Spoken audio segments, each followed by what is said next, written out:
amazina ye, ibyo yakoraga, uko yarabayeho, ibyo yakoze umunsi yarasaga Trump, uyu musore w'imyaka 20 wawushije uyu wiyamariza kuba perezida wa Leta Zunze Ubumwe za Amerika byose byamaze kumenyekana. Matthew Crooks purchased 50 rounds of ammunition from a gun shop in Bethel Park, Pennsylvania. Hari amakosa kandi yamaze kujya agaragara yakozwe n'inzego z'umutekano aho Trump yari yagiye kwiyamamariza ku buryo bita kuri ibyo ngibyo turi buze kuza kukubwira. Hari n'igihe uriya muntu wapfuye atari gutyo byari kugenda. Donald Trump n'igipfuko ku gutwi yarashweho yagaragaye bwa mbere nyuma yo gusimbuka urupfu bw'ishyaka rye ryamwemezaga nk'urihagarariye bwa nyuma. Trump wari ufite amarangamutima menshi agaragara, atari amarangamutima kuri we gusa ahubwo n'abari bamuri hafi, yishimiwe bikomeye. Ndetse umunyamideli Amber Rose, umwe mu bazwi cyane kandi b'ibyamamare bari inyuma Donald Trump, yavuze muri uyu muhuro, "You know in your heart it was not like this under Donald Trump." Ibindi bintu bigezweho nonaha umuntu yakwifuza kumenya byo ni ibihe? Ikaze muri aya makuru maze turebye byose mu buryo burambuye. Thomas Matthew Crooks yari afite imyaka 20, nta bimenyetso na bike byerekana yuko yaba yari afite ibibazo ibyo ari byo byose byo mu mutwe. Yaramaze imyaka 2 arangije amashuri yisumbuye, ndetse ku ishuri yagiraga amanota meza cyane. Uyu nuwo biganye yitwa Sama Beckley ati, was always getting good grades on tests, everything like that. He was very passionate about history. Buri gihe ku ishuri yagiraga amanota meza mu bizamini no muri za test. Yiza kunda cyane amateka, histoire. Nta kintu wavuga kitari kizima kuri we kidasanzwe. Yari umunyeshuri mwiza, nta na rimwe nigeze mpurira nawe mu bintu urumva wenda nakwita bibi cyangwa oya. Yavuze ari umuntu rwose mwiza w'umwana mwiza cyane. Nice kid, and I had never had an experience with him where I was like he. Kandi nanjye igihe cyose nabanye nawe neza. FBI yatangaje ko kugeza ubu bafite telefoni ya Crooks gusa ngo ntabwo barabasha kwinjiramo, ari nabyo byatumye iyo telefoni bayijyana kwa Antiko kugira ngo bize gukunda maze babashe kureba byinshi mu biri muri no telefone y'uyu musore wari ugiye kwivugana Trump wahoze ayobora Leta Zunze Ubumwe za Amerika. Kugeza ubu ngubu kandi FBI yatangaje ko nta ideology cyangwa se imyitwarire yihariye iyo ari yo yose idasanzwe ijyanye n'icengezamatwara ku buzima bw'uyu musore, ibyo byaba wenda byakwitwa intandaro y'ibyo yakoze. Nanone kandi hamaze kumenyekana uko umunsi uyu musore yarasaga Trump byari byabanje kugenda. Sources say on the day of the rally, Crooks, a member at a local gun club, told his amakuru agaragaza yuko uyu musore yari yaguze ibintu biturika mu masaha ya kare y'uwo munsi, maze amaze kubigura bishyira mu modoka mu gihe ibindi yari yabijyanye mu cyumba cye. Gweragiye yegera se nk'ibisanzwe maze arangije amubwire ko agiye mu myitozo yo kurasa. Iyi ngiyi ni imyitozo ifatwa hamwe namwe nk'imikino, aho ino mikino izwi nka shooting range ikunze guhuriramo n'abantu benshi. Hano rero si yahise amuha ino mbunda, ariko kandi atekereza yuko uyu mwana agiye muri ibyo ngibyo by'imyitozo. Was going to the shooting range, and that's when his father gave him the rifle used in the attack. Nyamara ariko aho yari agiye nahaje kumenyekana nyuma. Uyu musore kandi mu buzima busanzwe yari umufasha w'abarwayi kurya, akabagaburira ndetse akanasukura aho bariraga kwa muganga. Aka kazi ko kwita ku barwayi ni akazi ubundi gakorwa n'abantu bafite umutima mwiza, batuje cyane. Abantu b'abana banje kugenzurwa mu buzima bwabo bwo mu mutwe maze bikarebwa niba bameze neza ubundi bakabasha kugatangira. Abakoranaga nawe bose bavuga yuko yakoraga kano kazi ke neza ku buryo nabo batunguye cyane yo kumva yuko Crooks ari we nyine wari ugiye kwivugana Perezida Trump. Andi makuru kuri uyu musore nuko abarizwa mu ishyaka ry'abarepublike gusa yigeze nanone gutanga inkunga ku bademokrate, by'umwihariko umunsi Perezida Biden yarahiraga. Usibye imbunda se wa Crooks yamuhaye ari nayo nyine yari agiye gukoresha arasa Perezida Donald Trump, nyamara uyu musore nawe yaratunze imbunda ye mu buryo ariko kandi butemewe n'amategeko. Iyi mbunda ya se yaje kurashisha hano niyo yanatumye yamenyekana neza uwo ari we, ubwo nyine yaramaze kuraswa ko nta n'icyangombwa na kimwe yari yagendanye. Thomas Crooks mu modoka ye kandi hari harimo ibiturika, ndetse no mu cyumba yararagamo ubwo iperereza ryakorwaga nabwo basanzemo ibintu byinshi cyane byiganjemo ibiturika, biniganjemo kandi by'uyu musore yari yaguze kuri uwo munsi. Hanyuma kugeza ubu ngubu tuvugana isesengura rinerekana yuko hari amakosa yakozwe n'inzego z'umutekano. Aya makosa bashyize hanze ni menshi, ariko kandi 5 muri aya niyo tugiye kukubwira. Ikosa rya mbere, we're pointing at the guy crawling up the roof and he had a gun. Hari abantu bari babwiye inzego z'umutekano harimo polisi yuko babonye umuntu urimo kwitwara bidasanzwe, gusa bano ntibabiha agaciro. uyu ni umwe muri aba bari babonye uriya warashe Trump aho yari yabibwiye polisi imbere ati We noticed the guy crawling bare. twaramubonye asa nk'uri kurira amaze kugera hejuru atangira gusa nk'ukambakamba. Ahantu twari duhagaze rero byari muri metero nkeya uvuye ahantu yari ari, twamutunze urutoki twerekana aho hejuru aho hari, tuti hejuru hariya nyine ku nzu. Ibyo nibyo twavuze. We're pointing at the guy crawling up the roof. And he had a gun, right? He had a rifle. Gusa ntawabyumvise. Nyuma nibwo twaje kubona yuko hari afite imbunda, nabwo twihutiye kubibabwira. Twamutunze intoki zacu tuti nguriya. We could clearly see him with a rifle. Absolutely. Nyamara abapolisi bari aho birukanga nk'abatazi ibyo barimo. Turababwira tuti mwabagabo mwe hariya hari umuntu ufite imbunda. The police are down there running around on the ground. We're like, hey man.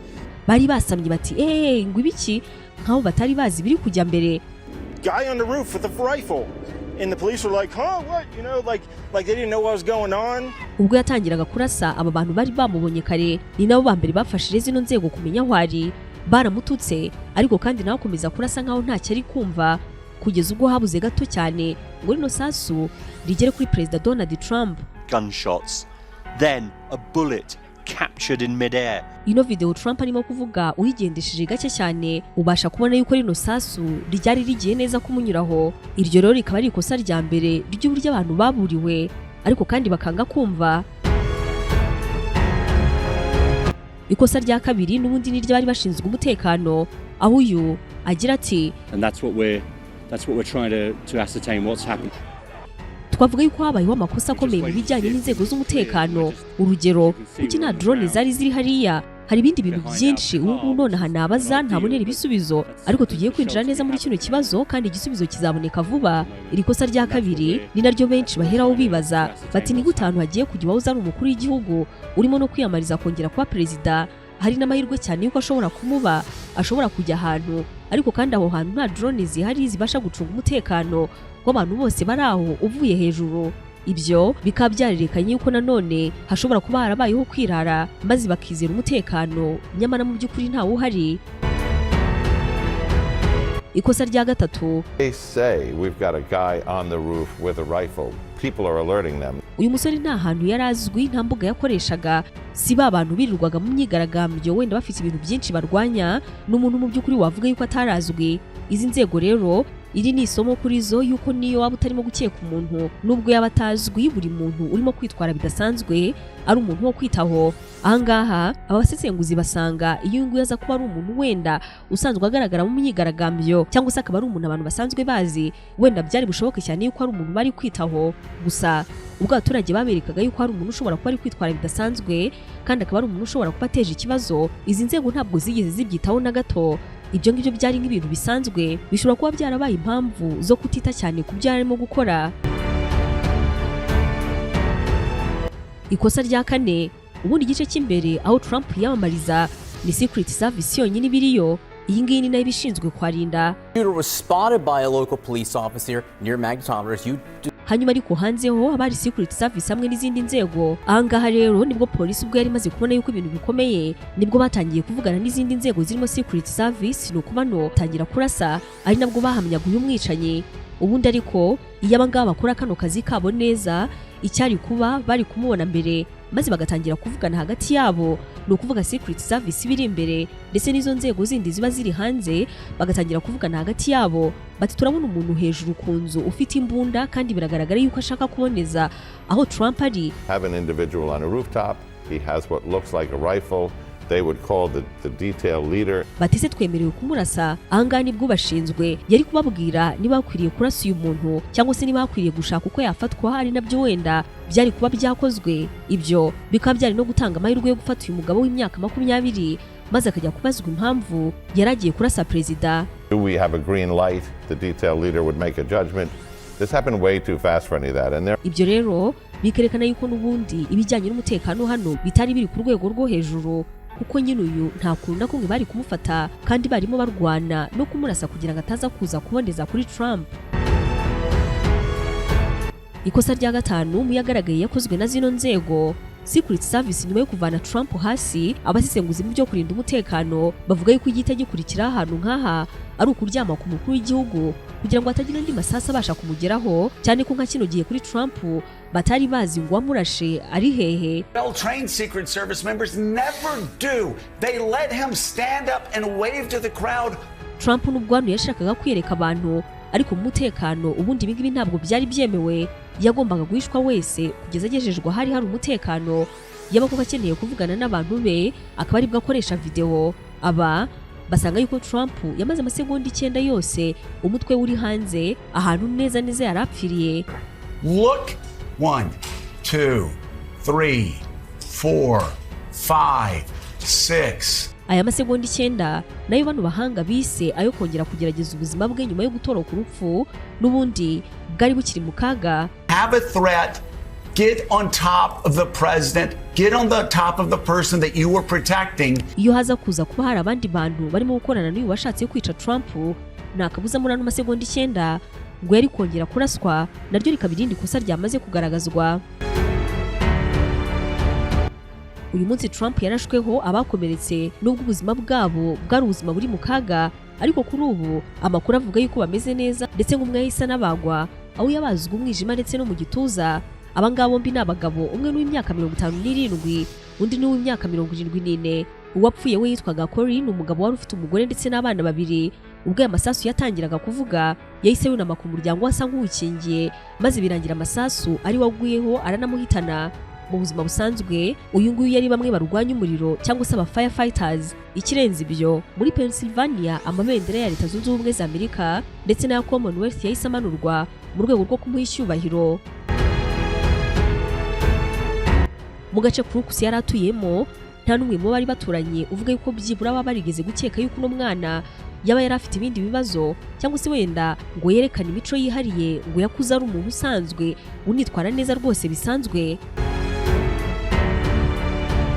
Mu yandi makuru, Perezida Donald Trump kuri ubu n'igipfuko ku gutwi yarashweho yagaragaye bwa mbere mu ruhame nyuma yo gusimbuka urupfu. Ni mu muhango aho ishyaka rye ry'abarepublike ryamwemezaga nk'urihagarariye bwa nyuma.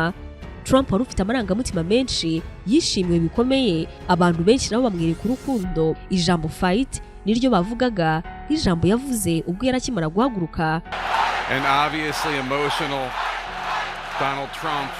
Anga kandi nibwo Amber Rose, umwe mu bazwi b'ibyamamare bari inyuma Trump, yavuze ijambo muri uno muhango. Amber Rose yagize ati, My message to you tonight comes from a humble place. The left told me to hate Trump. Ubutumwa bwanjye buvuye mu mutima wo kwicisha bugufi. Trump itangazamakuru ryanyigishije kumwanga. Media has lied to us about Donald Trump. Ndamwanga ngeza naho ahubwo ntazi icyo mwangira, nanga n'abamushyigikira. Ubwo nabwiraga papa wanjye yuko nanga Trump, yansabye kumwereka impamvu, naragiye gura research yanjye nshakisha ibintu byose namenyaho Trump. So to prove my father wrong, I did my research and looked into all things Donald Trump. Ariko mu by'ukuri ndebye video Trump nasanze muziza ubusa. Ni umuntu usetsa, uganira, w'ukuri kandi wuje urukundo. Itangazamakuru ryo ryatwigishije kumwanga. He was kind and generous and funny as hell.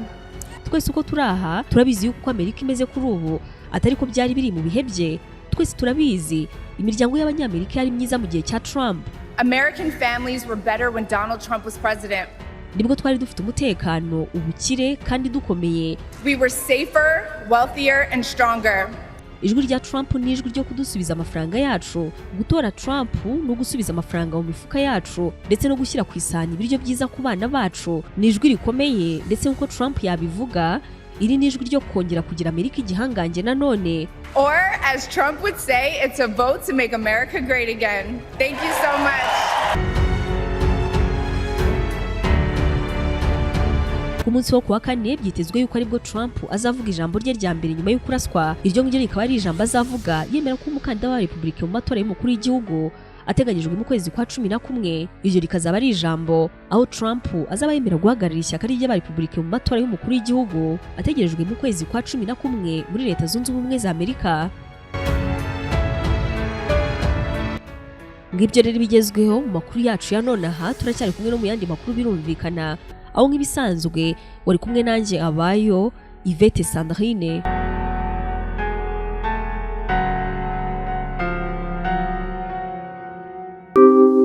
imiterere y'imbere mu nzu yawe burya inerekana uko utekereza.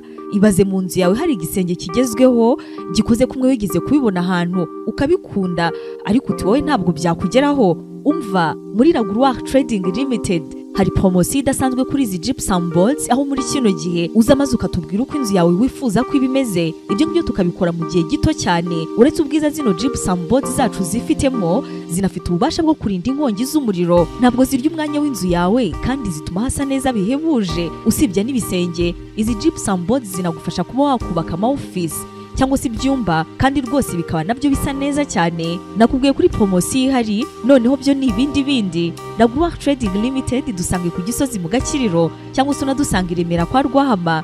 Yewe wanatuvugisha kuri izo telefone